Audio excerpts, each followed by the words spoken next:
Hi guys, this is Nadia Hilker. I'm playing Magna on The Walking Dead, and you guys are listening to The Walking Dead Talk Through. I hope you guys enjoy this podcast, and I'm sending you all my love. Bye! Hello, my name is Cassie McClincy. I play Lydia on The Walking Dead, and you're listening to The Walking Dead Talk Through. Yeah! Hey there guys, I'm Callan McAuliffe, and you're listening to The Walking Dead Talk Through on Talk Through Media. Hey, I'm Lindsley Register, and I play Lara on The Walking Dead. You're listening to The Walking Dead Talk Through on Talk Through Media. Hey, this is Ross Marquand, and you're listening to The Walking Dead Talk Through. Awesome.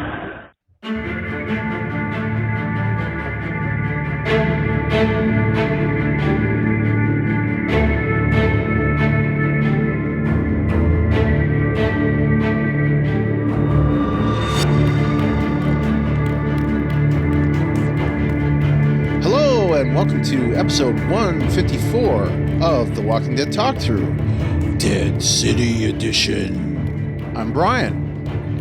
And I'm Kyle. And I'm LT. And we will be covering The Walking Dead, Dead City, Season 1, Episode 3, titled, People Are a Resource. Of course, it wasn't kind of spread like that or said like that, but that's how Negan WWE said style. it in the past. No, that's how Negan said it in the past, and yeah, that's what HR the original says. show. Yeah, okay, yeah, true. Looks like we don't have any discussion for the last episode. All right, so we can go straight into it. Let's see. This episode, People Are a Resource, Season 1, Episode 3, was written by Keith Staskiewicz, who is an executive story editor on The Walking Dead, Dead City. I looked him up today as I was watching.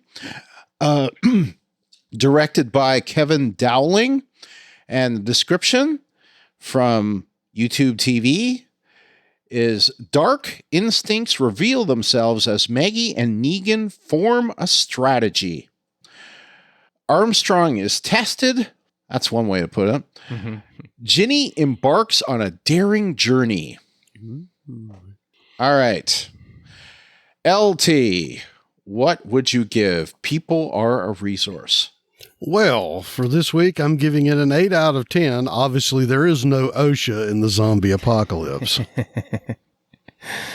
Yeah. Because I'm sorry, mister. That broken pipe sticking out of the floor, that's a violation. So.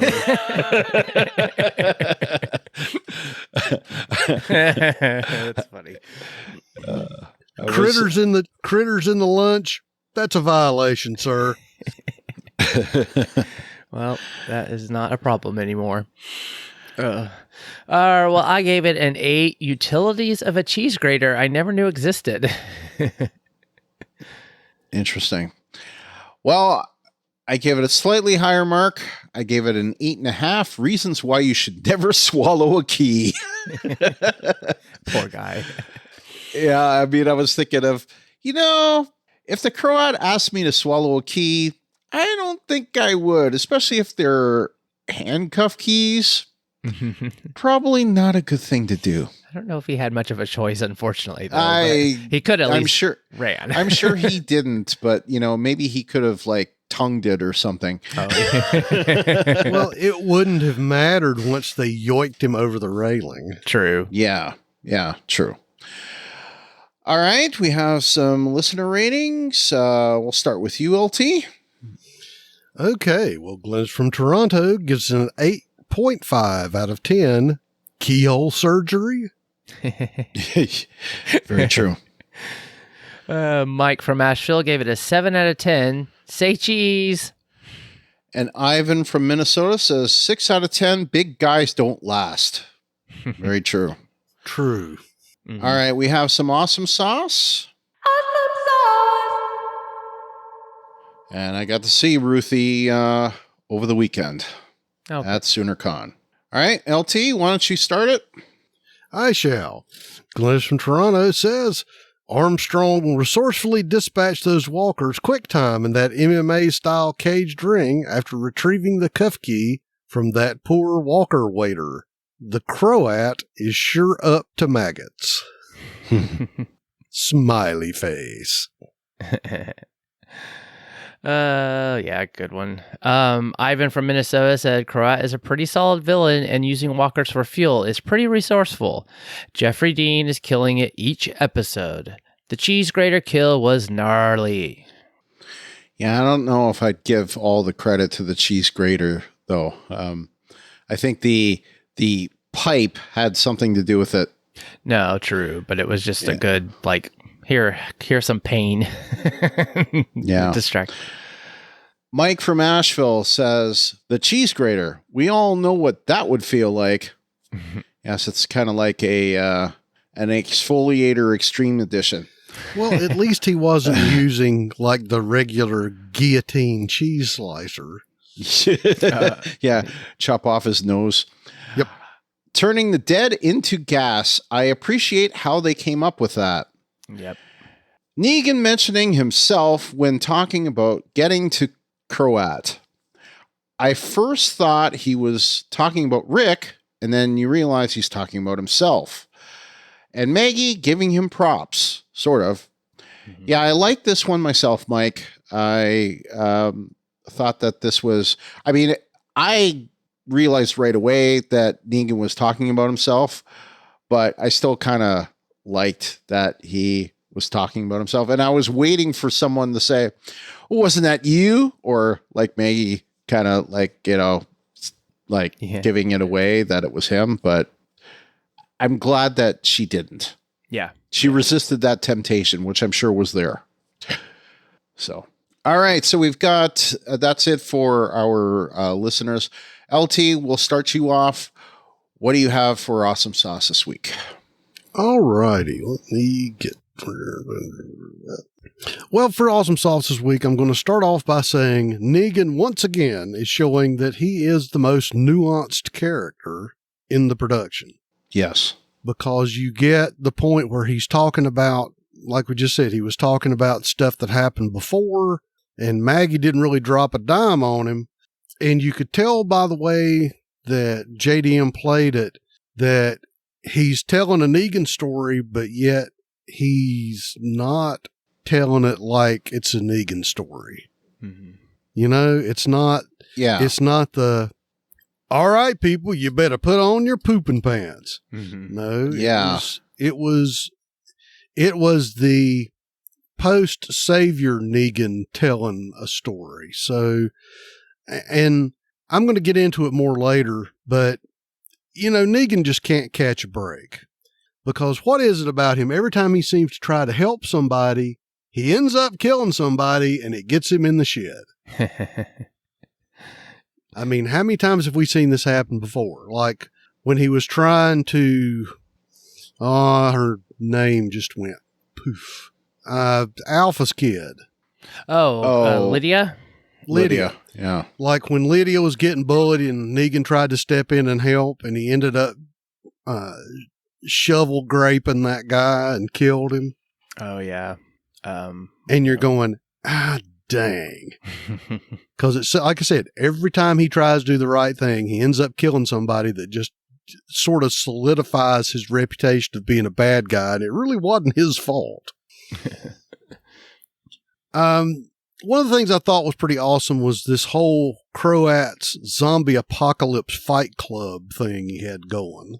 That I don't think that was just a setup for the Marshal. I think they've been doing that to a lot of people. Kind of curious about what kind of gas they gave him before he went in there. I think it was methane. Yeah, which is bad. Yeah. But the fact that he was able to fight off the swimmy headedness and still manage to do some pretty good fighting in there. Yeah. And just like you're going to say, and I'm going to leave it short, that once again, Dead City is proving to be one of the best cinematically shot series we've had in a while. Mm-hmm. Yep. You know, the setup, the artwork, the backdrops, the way they've done the effects, the herds of walkers wandering the streets themselves, the building treatments, that Dead City itself is almost a character. I would say maybe it is a character. That when we've got the human actors moving around, doing their things, giving their lines, is that the city in the backdrop, it's just like there's this sense of foreboding that it's not a nice place. So, props to the production team and the way it was laid out and the directors of how they are shooting this and how the effects are coming together. For no matter how I'm complaining about some of the story elements, which I still think is far better than what we have endured previously, without saying the name. I've really enjoyed watching this, even if they have a few points that I'm kind of going, this is a little, But for the most part, I think this is a solid series. I'm excited to see where it goes. And I really hope they don't squander the opportunity they have with what they've done so far. Agreed. I think that they won't. I just see good here. I'm not seeing anything that, makes me question anything. I was a little iffy on the Croat originally, but it wasn't because I was iffy on him or the story that they laid out for him. I was more iffy that, gee, I really wish I heard a little more. Mm-hmm. Right. So. All right, am I next? You are, Kyle. You are. Yes, you are. All right. Well, I was just going to say, Mike basically took mine about Negan, because, I knew exactly what he was talking about, because I felt like when I was watching it, I was like, okay, so Maggie and Negan are trying to get these people to basically help them get in and take out the Croat, or save Maggie's son.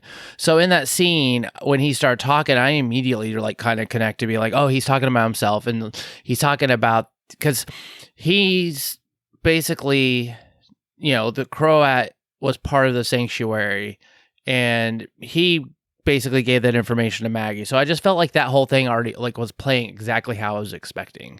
But it was very awesome, because it was Negan just basically going in his little kind of Negan explaining voice to tell these people, being they're like, oh, we have he's been killing us and we have no way to fight. And then he's like, let me tell you a story. So I don't know. It was a great, great scene. And Maggie also, when she replied, she's like, and they were like, oh, wait. And I was like, oh, well, how did that work out? And she's like, it worked. We were the ones that took down, Negan. So yeah, it was just a great scene overall. Great scene between Negan and Maggie. Great scene, just, them kind of basically popping in and saying, hey, no, we've seen some stuff and we're not scared of this dude. Finally, I think the Croat explaining how he is getting his power, his fuel, etc.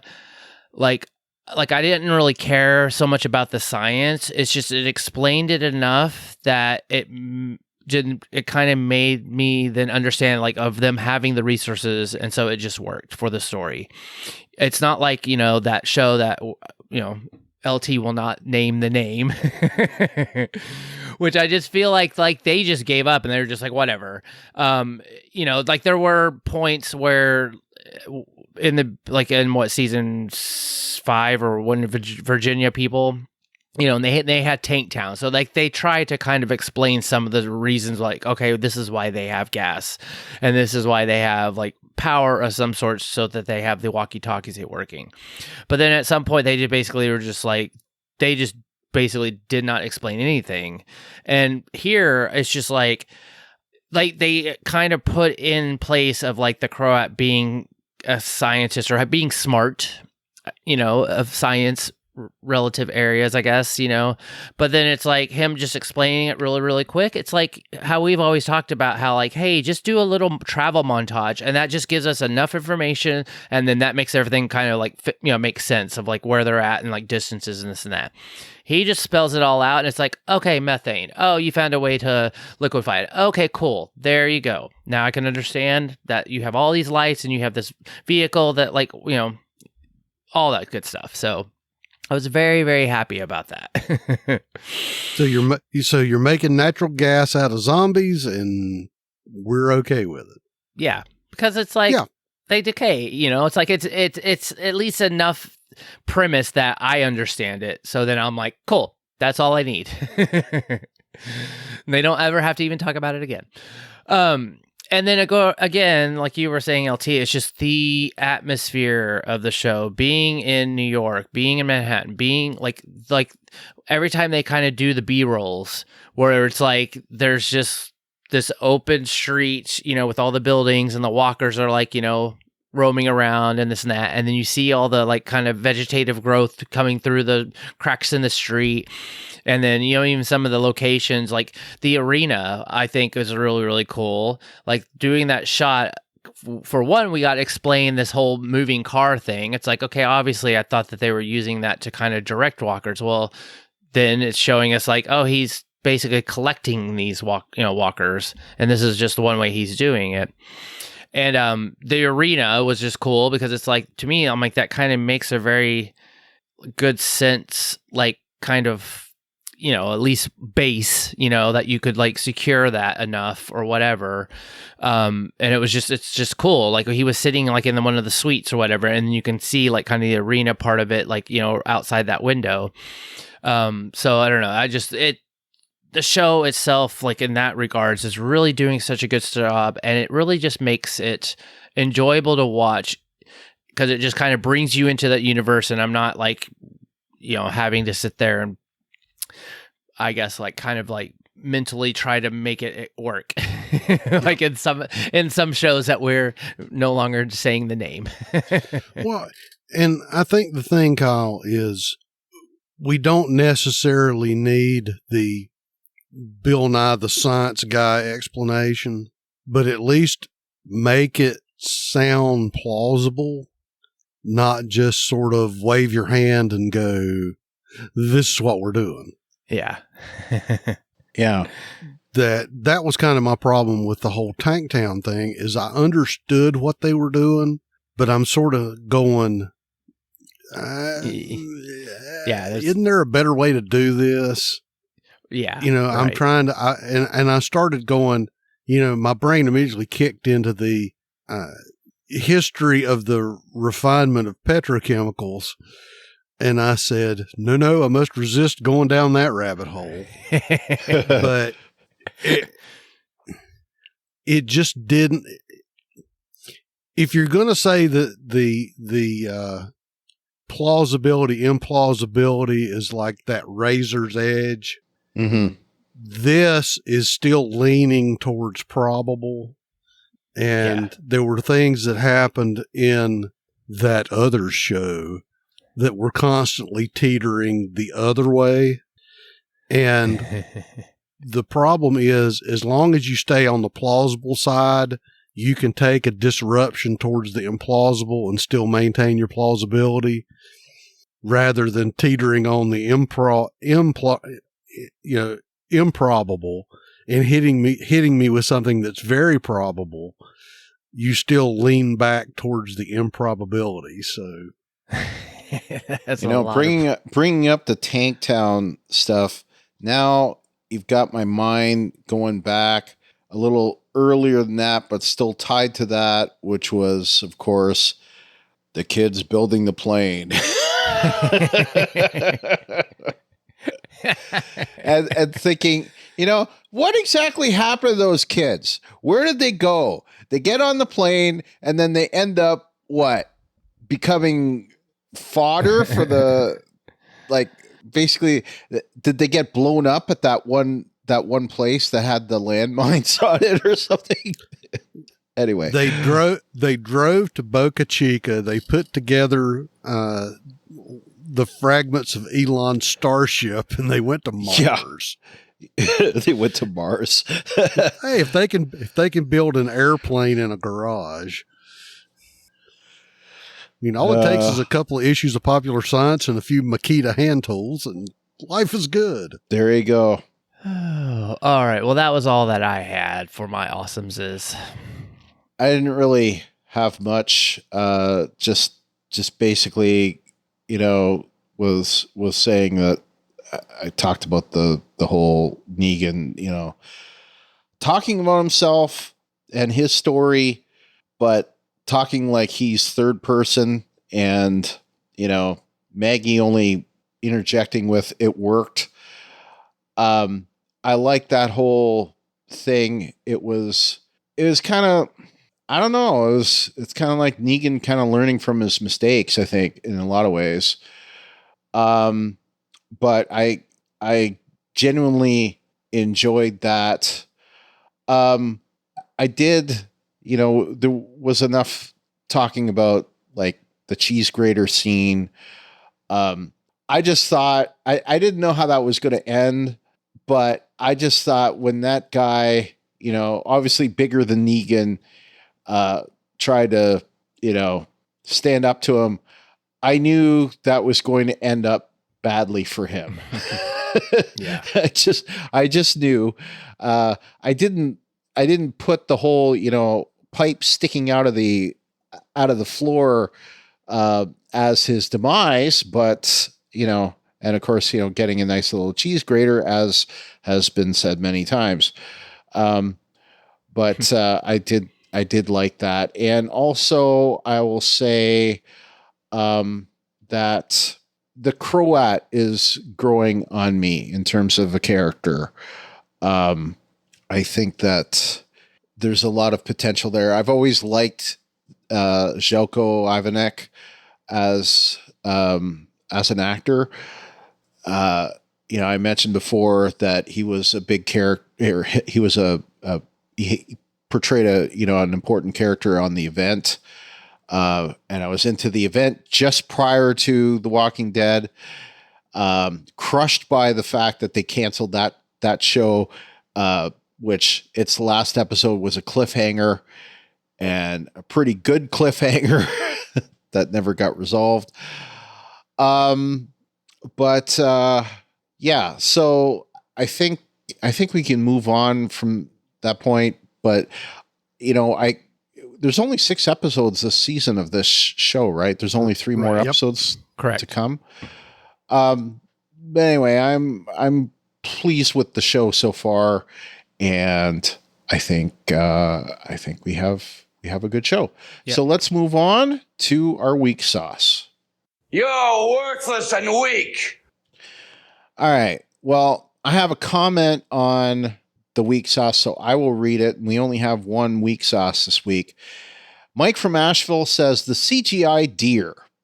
I know they don't have a huge budget, but a little more effort could have gone into that. And I just responded with, they do have a past history with CGI deer. And I will say that this one was a better deer than the one from The Walking Dead season 7, episode 12, which was the infamous deer in the fairgrounds. Yeah. Which was terrible and semi-transparent. Why? I thought the next bad deer was the one that Carol shot that was on the Whisper fence. That deer wasn't really very good either, but the fairground deer was possibly the worst. It was the worst, I think. It's like it had so many rough edges around it that it was like obvious that it was not supposed to be there. You would think that these guys can make, the most realistic practical effect dummies of humans. Right. That, come on, man. This is like taxidermy 101. It shouldn't be that hard. For God's sake, you could go to Walmart and get a deer target that will look better than that. All righty. All right. Well, let's see. LT, what do you have? Well, since I just spent a lot of capital saying that I was okay with the explanation of the methane, now I've got to say, methane. The only problem that I'm really having with that, in order to liquefy methane, that's like liquid natural gas. You know, you've got to compress it a great deal and cool it a great deal. So I'm just kind of going, okay, so we saw the bubble tanks, but you've got a way to like compress it and bottle it. And it's sad to say, I did look it up, and that's one of the reasons they're having problems using methane or recycled methane as a fuel source now, because you've got to collect it, you've got to concentrate it, you've got to compress it, and you've got to bottle it. So again, while I was on my thing of I can deal with a certain degree of undefined implausibility, that's kind of where my brain went for a little bit. Just the fact it's going to take a lot more plumbing and works and things than we saw. My second bit of weak sauce is that it seems that Ginny is going to go full on Aunt May. Yeah. Besides the other thing about her that I'm going to talk about in the next sauce, it just seems like that her whole introduction as a character was so that Negan would have the endangered loved one at some point. Because we already know she wandered off. We already know she made it to the island. And so now it's just a matter of when she gets captured, how she gets captured, and how it works out in the end. Right. Yeah, that's not that that's necessarily a bad thing overall, but it's just sort of predictable. Right, and that's kind of like, because that kind of went into my part of my weak sauce for the, what I put in there, because it was like, it's just obvious that that's what her role is. And like in the beginning, we were kind of sitting there being like, okay, who's this girl? And like, whatever. And, I even like noticed like, it's like in all the descriptions on YouTube TV for the episode, it's like, oh, it's like Maggie and Negan, blah, blah, blah. What's his face? Or the sheriff, whatever, it's like this and that. And then like, oh, Ginny like makes new friends, and it's like, okay, like who is this person? But yeah, it's like they're obviously using her as like some sort of kryptonite to Negan, that when he gets to that point where he's facing the Croat, that it's like, oh, here, look who I got. And it's just like, okay, then let's see how Negan's going to basically play that. Like I said, it's the obvious Aunt May trope. It's just there's very little development of her other than we know she's got to find Negan and she's going to end up getting called. Right. And if she doesn't, I will be shocked. I will be shocked as anyone. But I don't see it happening. I think she's going to get caught and she's going to be leverage. Yep. And then we'll have to see how Negan responds. It does make sense that that's how it would go to. We'll have leverage for Maggie and leverage for Negan, and Yep. And for all we know, he may have some way of getting at the wagon train. He may, I don't know. Like, I'm surprised that Negan's wife is not in this show. Mm-hmm. I tend to think that it was a storyline that they could have done something with, especially, Negan's got a kid now, and Negan's got, a wife and a kid, and, just setting them off that way. It's like a story convenience, but at the same time, I tend to think that there's definitely a story that could be told there, and maybe they didn't do that because they wanted to stick with the story that they had. I don't know. And for all we know, this story was probably this show was probably in development while season 11 was wrapping up, you know? Mhm. So, Yeah.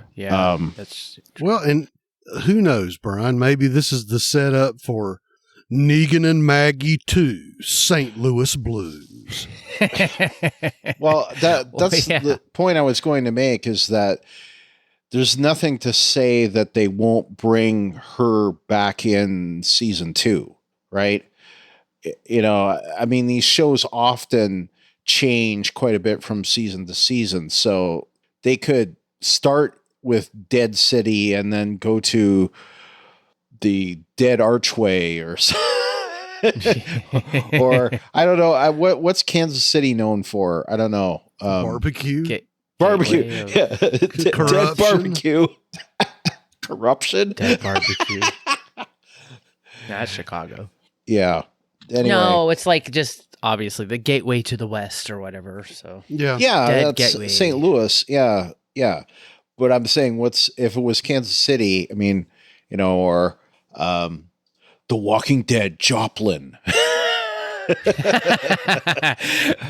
or The Like Walking Dead, Independence. You know, it just wouldn't. I don't like think the it would dead strip ring as- mall. Yeah. Oh goodness gracious! Anyway. The Walking Dead, not Arkansas. Arkansas adjacent. Yes. All right. Well, now that we've wandered that way, so I have a question. So the Croat makes fuel from walkers, but he has bugs in his Salisbury steak issues.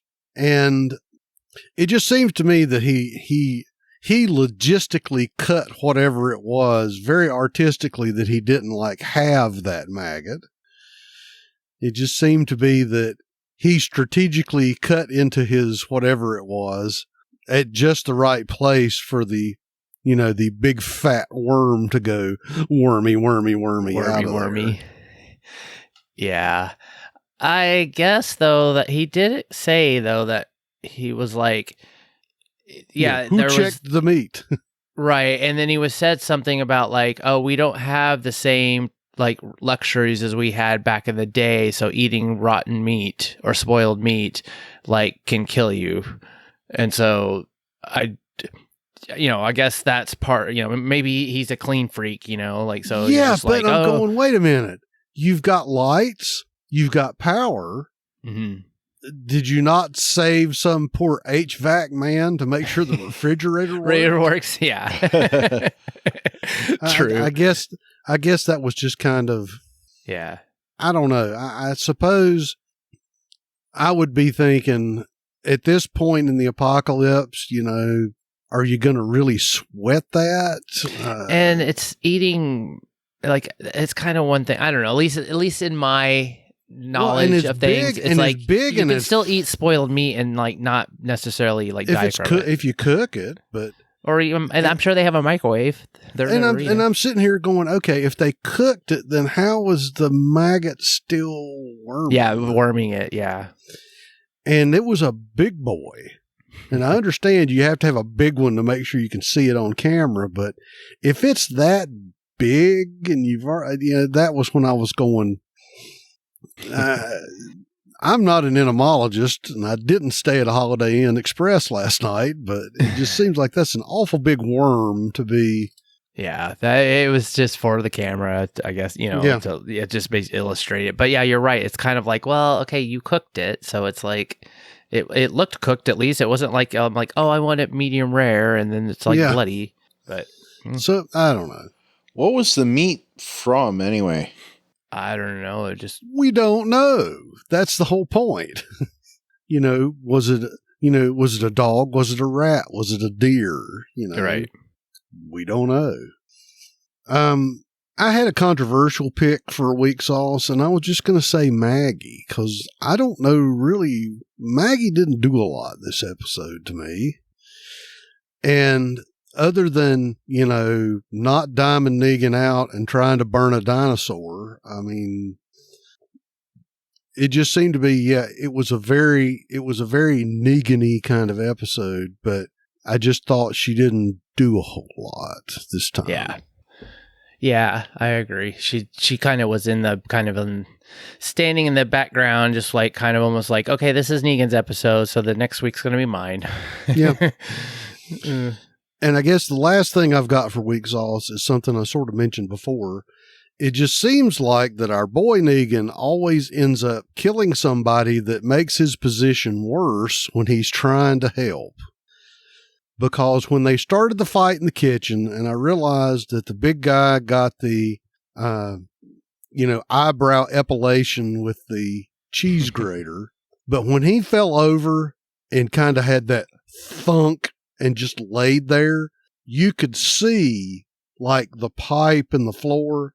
And I said, they done stuck his coconut on the back of a broke pipe. I guarantee it. Because when he fell and his eyes were wide open, I said, oh yeah, this is not good. He's dead. And sure enough, he was dead. And like I said before, with Lydia and Negan accidentally, killed that kid, it just seems like that. Did somebody else die by falling on a rake? Hasn't somebody else died by falling backwards onto something and getting impaled in their head? I seem to think they've done this before. Yeah, I can't think. But it just seems like that one of their ongoing Negan tropes is that he's got to accidentally kill somebody to negate all of his helpfulness. Right, and he's always alone. Like, it's just the other person, so no one else can see that, like, oh no, he was being picked on. It was just like Negan just... So it's like there was big dead guy just minding his own business, and Negan attacked him with a cheese grater. And then threw him down bodily upon the dangerous, broken, exposed pipe. Yep. But yeah, when they were fighting in the kitchen, I'm thinking there's going to be some really nasty kitchen-related mishap here. Yep. That's not going to go in Negan's way at all. No. Yep. But that's about all I had for weakness this go around. Oh, those are good ones. Good points. What about you, Kyle?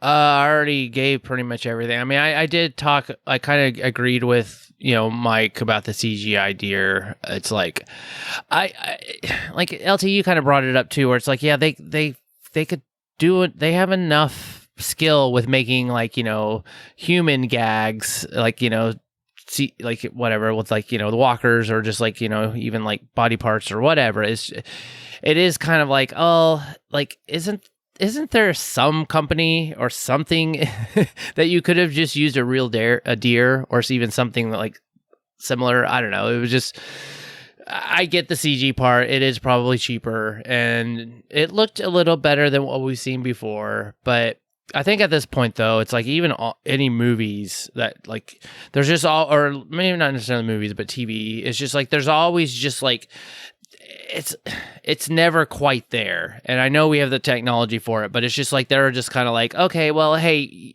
well, this is just enough that you get the point. And it's like, I mean, okay. Come on. They have bear wranglers and, they have all kinds of animals. I mean, isn't there like some company that's got, a trained deer? Yeah. I mean, or at least in Hollywood, think that would be or pretty... at least make a damn decent wireframe model. Yeah. Oh, all right. Well, that was pretty. Well, I guess I did have.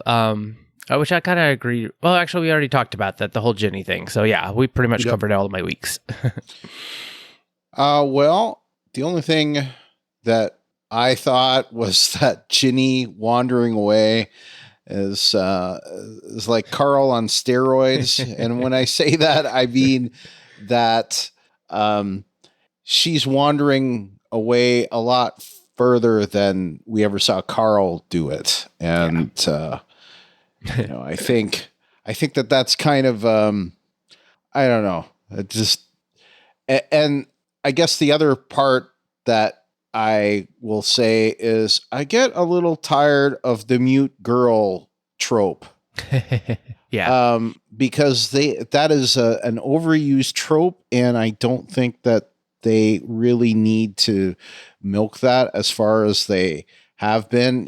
Like maybe in episode 6 she will say "watch out" or something like that, and we'll finally get something for her to say. But the deaf girl, or not, I shouldn't say deaf girl, but mute girl trope is, I don't know. I think they should drop that and give the girl some lines. Maybe it's cheaper if she doesn't actually say anything for them. I mean, she can't get her SAG card unless she actually speaks. It's true. Well, So, yeah. but she has Maybe she has like credit though. No, I know. I'm just saying it's not like that's why. Yeah. If you speak, then you automatically become a member of this SAG group. Yeah. All right, that's it that I have for weak sauce. I mean, I didn't really find a lot too much to say. I did mention, I said hashtag deer ticks. I don't think I said earlier. But when we were talking about, CGI animals, maybe that's why they use CGI deer as opposed to regular deer, because of the deer ticks. Yeah. All right. Well, we only have one what sauce. So let's move on to our what sauces. What? And there are sauce because we have things to say. Ivan from Minnesota says the whole dinosaur stuffed animal thing was kind of weird and not that interesting. Also, the Marshall guy being able to cut the walker head off with the cuffs, that felt like a stretch. That easy. Yeah, that felt like a stretch. I would agree on both points. I didn't think that was that interesting, and so yep, and kind of tropey as well. Yeah, so that's it. And now for our what sauce, I'm going to go first, just because I only had one thing to say, and it had to do with the Missouri thing. And I thought, well, it could have tied in a little bit better if they had chosen Nebraska that they were going into, because of Rick, and I hear Nebraska's nice. Of course, we had that great episode in season 2 called Nebraska. However, they can't really use Nebraska because of World Beyond, and we know what happened to Omaha. So correct. Yeah.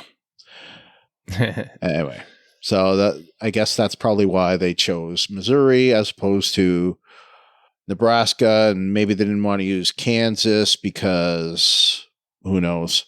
But yeah, Well, remember, the further you go past Missouri, you've got to get over the Mississippi. Right. Yeah. Yeah. Well, and you pretty much have to get over the Mississippi because of when you cross into Missouri, because that's St. Louis is on the Mississippi. So yeah. I was trying to make it on the other side, but okay.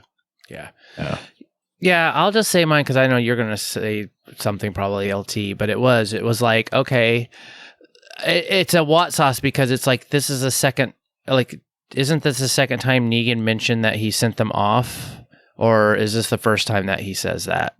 I felt like he had already talked about it before. But again, it's like he's killed those guys, sent these people, or sent his wife and child to Missouri, and then it's like, what? Like, okay, so what's in Missouri that you would send someone on a wagon train? Like, is this like an obviously known thing? Like, there's some other group or some other safe haven? And so I was just like, wait, I want to know more. Like, this, it does not make sense to like, I'm going to send them off to like, obviously there's some place that's out there and we've never heard of them before. So it's just like, that's probably going to be the next spinoff. It's like Negan's going to walk off into the sunset with Ginny and they're going to go to Missouri. Yeah. Well, and that was kind of my point. It's like, Missouri? Yeah. Did we know about Missouri? Nope. Right. That's all I had. Yeah. Well, the first thing I had was I was going to go, okay, so Ginny gets in a Rubbermaid tote and crosses the river. And I'm going, okay, she's heavy, it's narrow and short, and she's going into the East River, which is choppy, and she made it. And I'm sorry, after all the years of going to camp and seeing people in boats that actually do work fall in the water, I'm just thinking, center of gravity's too high, it's too narrow. I just don't see her successfully navigating an active waterway in a closet tote. I just don't forget that when Maggie and Negan crossed it in their little boat, there was like all these floating walkers that they had to like basically boat through. So it's like, oh, during the day, where did they all go? Yeah, did they just wash away or they're just not out during the day? They're sleeping in the walker wherever. Well, and I guess the last thing I was going to say is I've kind of got to agree with Ivan. Is I'm sort of having a fundamental problem with the handcuffs. Is that how moist and meaty was that walker for him to pull a handcuff chain through their neck? Right. Because handcuff chains are not small. And I'm thinking, you got to be kind of hulky to do that. Yeah. And the fact of, remember that the handcuffs are connected to your wrists by fairly narrow metal bands. So it's going to be difficult, problematic, or potentially painful for you. And the chain is only about, I want to say maybe 3 inches long for normal handcuffs. So I was going, as I often do, oh, that's a cool effect. And then I'm going, wait a minute. Yeah. And I didn't have so much of a problem with, he cut the guy open. He managed to get the key out of his stomach, which I guess is a good thing he didn't have anything else in his stomach. Hopefully he didn't eat before this happened. But just the handcuff thing, I was going, oh, no. Yeah. No, and then that's like that's a good observation too, because at the same time, it's like we've seen some similar kills or effects or whatever of like taking out a walker, but then this is also a walker that has pretty much been been sitting out there in the sun for like who knows how many months, years, or whatever, and so it would make sense that like, oh yeah, they're kind of a little soft. Okay, shelled. if they're steamy and soft, I can get that. Yeah. Well, this guy died within who knows how long. We just saw the scene that he was like serving the Croat to being like killed. So he's fresh. And so it's like, that was my thought, is that this is not like somebody who's been out there for a decade. This is someone who's fresh meat. Like this is this was fresh literally bones. someone who had been alive a few hours before. And for him to be cut with a short chain, right? It's not like it's a piano wire, Exactly. And so that whole thing was pretty. I was gonna say, or to continue with our fromage tendency this time, it's not like a cheese cutter, right? Yeah. It's not a wire. Wires will slice. This is a chain. Yeah. And you'd have to be kind of hulky. And that's not to say in that the burst of adrenaline that the poor Marshal was feeling when he was in the octagon of death was not enough, but still. Yeah. Cool Yeah. special effect, but I'm kind of going, no. Yeah. Yep. All right. Well, that was it. All right. What do you have, Kyle? Do you have anything? Oh, that was the Missouri thing was pretty much all I already brought up.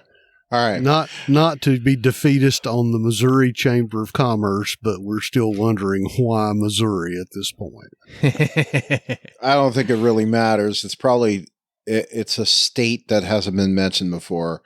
They could have mentioned Arkansas. They could have mentioned Kansas, but they didn't mention either of those. Could have mentioned Iowa. Montana, which of course we will be talking about Iowa at some point when we talk Star Trek LT. But it's true. Yes. But in any case, all right, so let's move on. We don't have any what the hell sauce, so let's move on to our sad/awe sauce, and I think it's mostly awe. Aww. Actually, I shouldn't say that. It is mostly sad. All right. LT, why don't you take this one? Kicking it off from Mike from Asheville, says the group remembering their lost ones before eating. Even after all this time, losing people still hurts. Yeah. And I'll agree. And Negan breaking down and sharing a personal moment with Maggie. We find out what happened to his wife and his kid. Yeah. Took long enough. Yeah. To get to that point. Yep. I'll say this next one because, Kyle, you're the only one that has any sad sauce. But Ivan from Minnesota says Negan being vulnerable with Maggie was really a touching scene, and him standing up for her and also getting the hat for her show was really sweet. Yeah. Aww. All right, Kyle, what about you? Oh, well, since everybody kind of hit all the same things, it's, that kind of like, I'm sure all of us would have agreed. But I did put the sad as being the poor Croat waiter who had to die so brutally, because I felt so bad for him. And I think he even was trying to say oh, no, it's like it's somebody else and not me. But then, now obviously it was just to show how brutal and much different than what we've seen with Negan, that, he just basically killed his waiter. It's like blaming the pizza deliverer for a bad pizza. Yeah. Hint, hint, people. Blame the chef, not the waiter. Right. Well, and let's think about it, guys. Even during the Sanctuary days, we saw Negan do some really off-the-hook, cruel stuff, but for the most part, he didn't go after anybody like we saw the Croat go after, dead waiter guy. Mm-hmm. So again, I think that also shows that while the Croat understands part of the system, he's still got his cruel, crazy streak. Yeah, and we sort of see why Negan was thinking that he was a mad dog that had to be put down. Yeah. Yeah. Because I could see Negan kind of going off on somebody, but wouldn't see him making them swallow a key and throwing them off a ledge and then putting them in the octagon to fight somebody. I don't. Yeah. Yeah. Yeah. No, I agree. I would agree. Yeah. I mean, there was definitely some intent there on the Croat, not just, killing him and making an example, but also, well, I'm going to use you and your dead body, for our entertainment. Yes. Mm-hmm.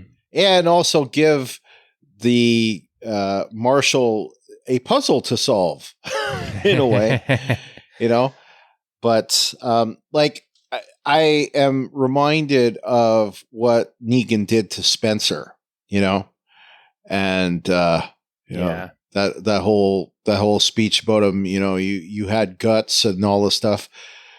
But in the case of, Negan has always had a code, essentially, and in the case of Spencer, and this is not really talking about the show that we're watching now, but back then, Negan had a code.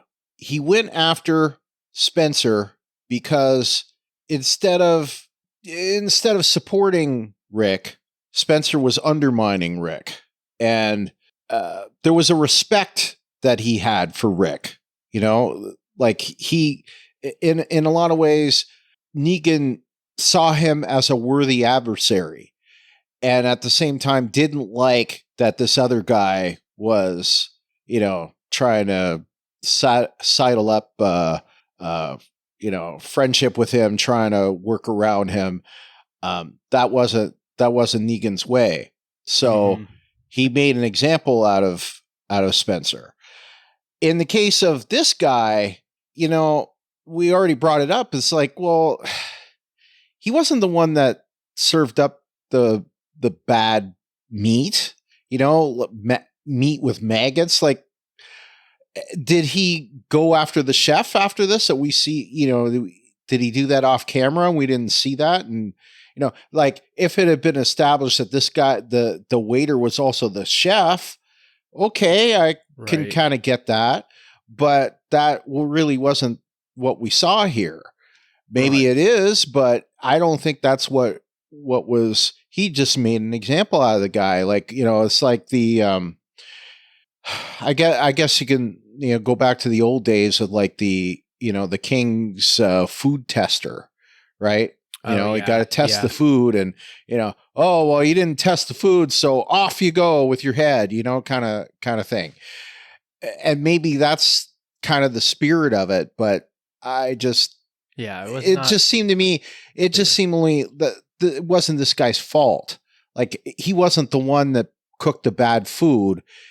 It was somebody else. And yet this guy is the one that got punished for it. And, if the Croats' food is tested by the waiter prior to it being served, then yes, I can understand that, but that's not what I gathered. Yeah. So, anyway. Poor guy. Yeah, definitely poor guy.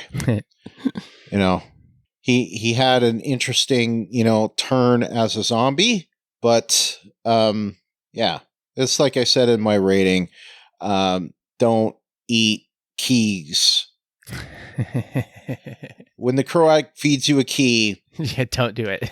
Don't do it. Spit it out. Like, just, spit it out and run. Right. I think run's the operative word there. Yes. Yeah. Well, how far would he get? Well, at least he tried. He would have gotten farther than he did. Well, that's true. He didn't get very far. So no, technically he did, because it was further from the balcony to the floor than it would have been out the door. Yeah. Anyway, all right. Well, that's it for our sauce eye. So now it's time for our feedback eye. We can talk about it. Done talking. Time to listen. And there is Simon, also known as our successor to the Croat. Yeah. In a lot of ways. I think Simon got a promotion when the Croat was left. Yep. Yeah. And that would make sense. Yes. All right. So our first bit of feedback is Ivan from Minnesota. Do you want to take that, LT? I shall. Ivan says, another solid episode. They haven't been amazing, but fun. I'm hoping these last three kick it into high gear. The death of the big guy is going to create some issues, I'm sure. Also sensing a potential friend romance of Herschel and the mute girl. That would make for an interesting dynamic for sure. Yep. I pretty much thinking we're all following that logic of where the story's going to go. Like Herschel and mute girl are going to be They cellmates. threw her into the cell and their eyes met. He said hello and she didn't say anything. So I don't know. Teenage romance in the apocalypse. Who knows? I know. We saw a whole 2 seasons of that. And we don't need to see any more. Thank you very much. Nope. All right. You want me to take the next one? I would like you to take the next one, Kyle. All right. Mike from Asheville. He says, Croat is a darker version of Negan. He's talking about people or resources and how his place is a sanctuary. Yet he meets the marshal and throws him in a cage fight. On top of that, gasses him first. Yeah, and I was just thinking about it, and I'll say it here versus saying it in a minute, but the Croat reminds me a bit of like a cross between a few different characters that we've had that have been, on our mostly adversaries, although one is kind of semi not adversarial, but was working for an adversary. And that is, the Croat reminds me a bit of the governor, because he's got a little bit of, like he uses the ring. We saw that with the governor and having those sparring matches. Meets Negan, of course, because there's definitely some, a Venn diagram where Negan fits highly into the Croat. Mm-hmm. We also get a little bit of Milton, which is, if you remember, Milton was the governor's scientist, and I bring that up because he's a scientist. Mm-hmm. So, also a little bit of the colonel. I think that's what her rank was on World Beyond. Yeah. Julia Ormond. Yeah. Is who I'm talking about. Meets Alpha, which also there's some similarities there, because I think Alpha had a bit of a screw loose as well. So all of those, a little bit, maybe even a little bit of Ginny from Fear, but not so much. Or that other guy, what was his name? The one that had the underground community there that blew up the nuke. Oh, Teddy. Oh, Teddy. Yes, Teddy. Teddy. Yes. Yep. Yeah. I mean, not the same of any of those, but just certain tendencies. Yeah, I mean, I would agree. You could even see some similarities there. We've said it before, between, say, Negan and Strand. There's some part of a Venn diagram where those two had some similarities. I'm not really putting Strand into this combination, but certainly it's there. So, All right. Well, he continues on and he says, of all the places to go, Ginny just stumbles upon where Maggie and Negan are. It's like the writers hit fast forward. They did. They definitely did. Yeah. Yeah, because how big is the city again? And she just happened to find that pretty quick. And this show, if nothing else, is showing off the acting abilities of the cast. Yes. Indeed so. Mm-hmm. Which makes it been enjoyable. So it's it's much better than what we've already gone through. So I'll take it. Well, and what's the one thing that we've said the entire time we've been talking about this franchise? That they've got some really good actors. Mm-hmm. They don't always have the best scripts to go off of, but I don't think you can dispute the caliber of the actors that they've gotten to play the parts. Right. No, I totally agree. Agreed. All right. Next is Glynis from Toronto. And she says, Armstrong is protecting someone dearly loved, since he quickly confessed to the Croat that he's looking for Negan. He was caught in that trap very close to that address he has on that piece of paper. It's going to be a tad awkward getting those new folks to assist Maggie and Negan now to get to the Croat through the sewers now that Negan has offed Luther. Although Luther was warned first by Negan to still let the group help them. So Negan's wife and child should both be alive then when he sent them away for their safety. And we know the reason he killed those men that had robbed and assaulted his wife. We didn't even talk about that, but that was a story that I appreciated. Yeah. You know, I agree. Yeah. And that would be in that's kind of Negan's thing, especially someone close to him being assaulted. Did they say she was raped or not? I don't think so. No, I think they just said she was like assaulted or like they robbed her, basically. Yeah. Well, anyway, the fact that they assaulted her, I could see Negan going after them because he's done that in the past, right? I'm thinking of that one security guard that was going after Sasha in season 7. Yeah. That was an example of that. On one hand, Maggie and Negan are opening up to each other, but on the other, Maggie takes Ginny's dinosaur and is going to burn it, with Ginny watching on. The episode ended without showing Maggie actually lighting on a fire, so I wonder if Ginny will call out, which would be her first word for some time since her trauma that caused her to be mute. Before that can be done by Maggie. Maybe she'll do the Negan whistle. Yeah, maybe. Yeah.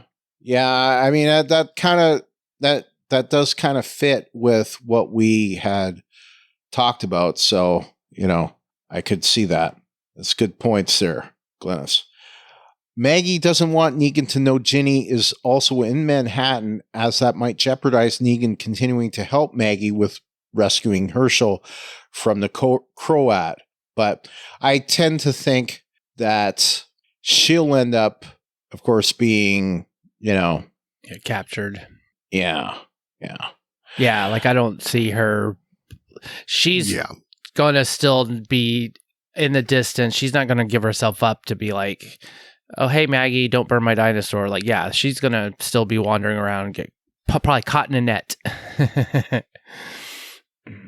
This is unnatural or foreign behavior on Maggie's part, as she'll normally go out of her way to help anyone, and especially putting Ginny in potential danger with not letting Negan know that Ginny is in Manhattan. I mean, if you think about it, she may be doing that trying to draw Ginny out too, right? I mean, if she's figuring that Ginny is around somewhere, she'll probably try to burn it in, someplace public to try to get her to come out. So, I mean, that might be... See, I'm taking a different lean on that.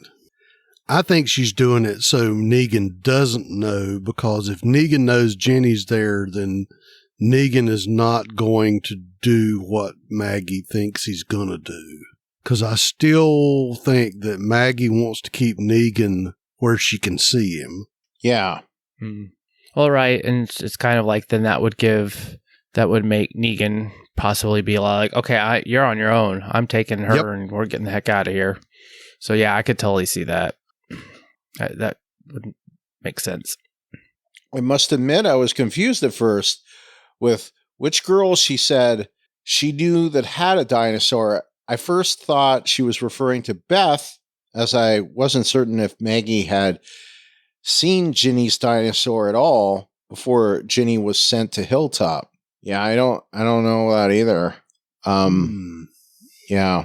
Yeah, because we don't see any of the dinosaur until this episode with the flashback. So it's kind of like, that was a good point, because it's like, how did she even know that was Ginny's dinosaur? Unless Negan told her about this story, or off something camera.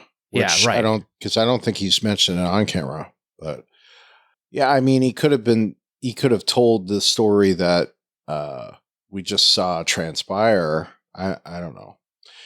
Maggie seems to have more to hide then, so not telling Negan about Ginny being in Manhattan, and so preventing Ginny from telling Negan that Hilltop seems to have grain available, the opposite of what Maggie told Negan. So the Croat didn't take it all, or maybe none of it.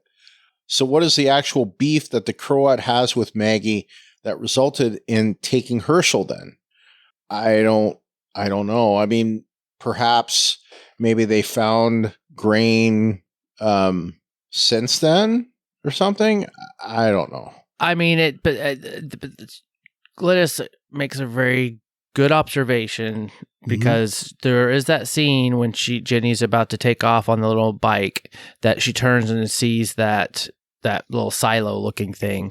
And I didn't really catch that at all as being like, I thought she was just looking back at like, oh, Hilltop, I'm leaving, and, maybe these are nice people or something like that. I don't know, but it seems... You know what this sets the stage for?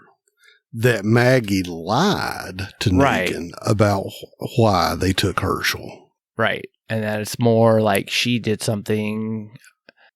Yeah, no. And that's like kind of like, oh, wow. Yeah, like, are they really going to go that route? That we'll have this whole reveal that's like, oh, so what? The Croat's not really that terrible? Like Maggie was the one that maybe caused the confrontation? No, the Croat is that terrible, but, it's what she did.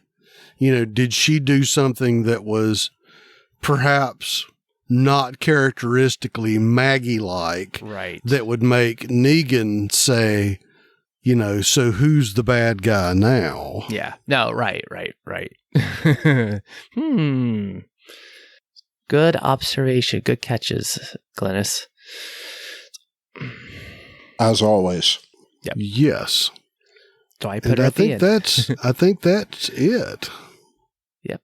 That definitely seems to be it. So unless you guys have any other points you want to make? No, that I only am feeling that, but besides having the Marshall and the Ginny part, and I know people have kind of mentioned it, it's like the 3 episodes that we've gotten, like it's moving along, and I'm really enjoying that. And so it's like, we know we only have 3 left, so it's kind of like, okay, yeah, this it's like there's no real like this, like, or just, not like it's being strung along. It's like, we know there's 3. We already know it's like, ooh, next episode they're going to go and make their attack, and then after that it'll be like some, like, who knows, like little something happens where they're like, oh no, we got a setback or something like that, to being the final, which is going to be like, okay, this is like when all the explosions and fun things happen or something. Right. So I don't know. The pacing has been very, very, very good. So we're halfway. We've got 3 episodes left. And as we've already said, we have several potential plot twists in the air. Mm-hmm. When will Negan figure out that Ginny's on the island? When will we see Herschel again? Will we find out what the real deal between the Croat and Maggie is? Will we find out what will we resolve the beef between the Croat and Negan? Mm-hmm. Will the other New Yorkers, come to terms, and what will they do once they find out that Mr. Cheese Grater is dead in the kitchen?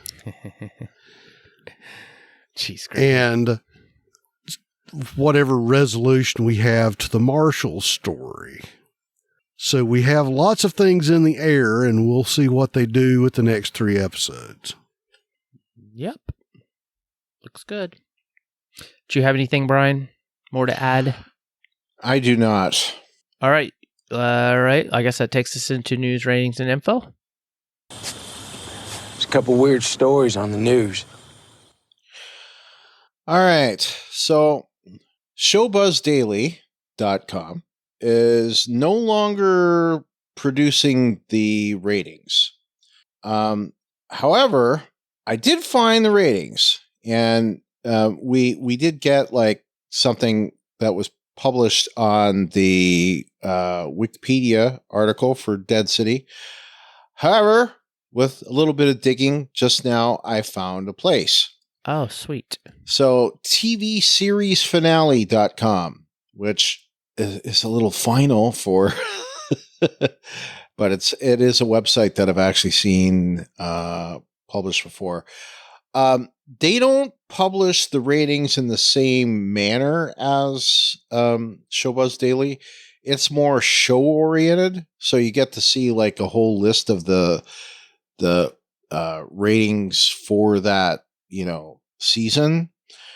But in any case, what we've got is The Walking Dead Walking Dead Dead City got a 0.14 in the 18 to 49 with 681,000 viewers. I have no idea though how it compares to the other shows of Sunday night. But that is slightly down from the previous week where it was 706,000 viewers total and a 0.14. So it was the same in the demographic, but unfortunately they do not publish 25 to 54 or 50 and over ratings. So no idea how it's doing compared to everybody else. But anyway, that's what I found. Parrot Analytics. Since the last week, they did produce a demand for the week of June 10th to June 16th, and The Walking Dead, our favorite show from this. It's still charting. It got a 45.2 times the average, the demand of an average show, which puts it in 8th place that particular week. Number 1 was The Flash, which was probably bolstered by the movie. And SpongeBob was in number 2. Oh, SpongeBob. Yes. In terms of Parrot Analytics for the current 30 days, it's in the 11.4 times the demand of an average show, which I don't know where that would put it in terms of, like cable, but it's like, it's quite a bit below where the top 10 of cable would normally be, or cable broadcast streaming, all of that. But it got an 11.4 times the demand of an average show over the last 30 days. So it is in the outstanding. The demand for it is up 117.1%. So that's good. Yep. Makes sense. And that puts it in the 99.9th percentile of what, I'm not sure. And it is available in 100% of markets. The Walking Dead, according to this, is in the last 30 days is at a 45.6 times the demand of an average show. So the previous graphic mentions 45.2. That probably means that, it went up a little tiny bit since then. Minus 3% from the previous, and it puts it in 100 percentile. So it's like one of the top drama shows. Yeah. Yeah. Figures. Yep. Yep. All right. That's it for news, ratings, and info. Right. Assuming we don't have any news. Nope. I don't have any. LT, do you have anything? I don't. Not for Walking Dead, anyway. All right. All right. Well, LT, you want to tell people how to interact with us? Yes, I will, Kyle. We want to encourage you to follow us on Twitter and Instagram. That's at WalkingDeadTTM. To submit your theories and feedback, most people post in the designated episode thread in our Facebook group. That's facebook.com/groups/WalkingDeadTTM. You can send us email. That's walkingdead@talkthroughmedia.com. You can also use the feedback forum on our webpage. That's talkthroughmedia.com/feedback. If you'd like to leave us voicemail, you can call area code 216-232-6146. Remember that all of our new episodes are out on YouTube. Just search for Talk Through Media and remember to subscribe and click that bell to get notified when we have new videos. We also want you to like and review the Talk Through Media Facebook page at facebook.com/talkthroughmedia. Of course, the absolute best way you can support us is through our Patreon. That's www.patreon.com/WalkingDeadTalkThrough. And we'd like to thank all of our Patreon supporters: Renee Murray, Deetta Patterson, Mike Rollo, me, and Kyle McAdams. Yay! Remember that Deetta, Renee, Mike, Kyle, and LT will both be getting an early version of the episode this week. I already got it. So did I.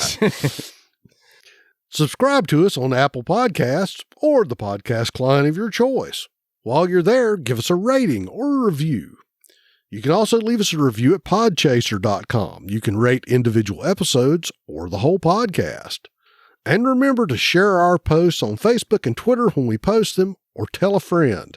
Word of mouth is the best way to get us new listeners. So, Brian, what else can be listened to on our network? Well, LT and I are covering the Star Trek Strange New World Season 2. We've gotten one episode out into the feed as we record this on Wednesday, July 5th. The episode 2 is out to Patreon supporters and on YouTube right now. It will get to the feed after we're done recording tonight. So by the time you hear this, the episode 2 will come out. That's episode 12, but covering season 2, episode 2. LT and I have not recorded episode 3 yet. So, but we shall be doing that at some point soon. LT, when we will we be doing that exactly? Unfortunately, I will be working. Yes, at some point soon. Yeah, who knows? We may record 2 episodes back to back, or do a double or something like that. I don't know. Unfortunately, after tonight, I'm working like closing shifts from now until the end of time. So, ouch. Well, it's okay as long as I'm getting good money for it. Yesterday, I got called in on my day off for the 4th, and actually made quite a bit of money. So I didn't mind it too much, but it does kind of make me tired when I'm having to close every doggone night. Anyway, so we will be recording that soon, and then of course also be covering episode 4. So, but probably by the time that